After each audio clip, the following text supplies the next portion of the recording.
கவலைப்படாத குருவிதான். அந்த மரக்கிளையில 2 சிட்டுக்குருவிகள் உட்கார்ந்துட்டு கீழே பெஞ்சில் உட்கார்ந்துருக்கிற ஒரு மனுஷனை பார்க்குதுங்க. அந்த மனுஷன் ரொம்ப கவலையா தலையில கை வச்சுட்டு உட்கார்ந்துருக்காரு. அந்த மனுஷனை பாரு, ஏன் இவ்வளவு கவலையா உட்கார்ந்திருக்காரு? அவருக்கு சாப்பாட்டுக்கும் நாளைக்கு என்ன நடக்கும்னு நினைச்சு பயமா இருக்கும் போல. அதான் பெருமூச்சு விடுறாரு. அந்த பறவைகள் அங்கேயும் இங்கேயும் பறக்க ஆரம்பிக்குதுங்க.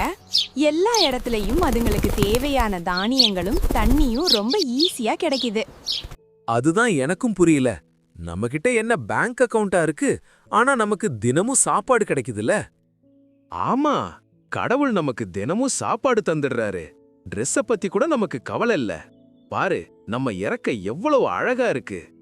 அந்த மனுஷனோட கவலைய போக்கி அவருக்கு சந்தோஷத்தை கொடுக்கறதுக்காக அந்த பறவைகள் எல்லாம் சத்தமா கீச் கீச்சுன்னு கத்துதுங்க. நம்மள விட அந்த மனுஷன் கடவுளுக்கு ரொம்ப முக்கியம்னு அவருக்கு புரிஞ்சா நல்லா இருக்கும்.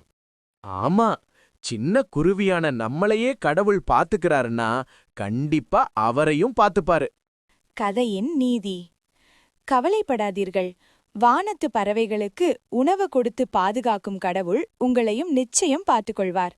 நீங்க அந்த பறவைகளை விட ரொம்ப ஸ்பெஷல். நன்றி, வணக்கம்.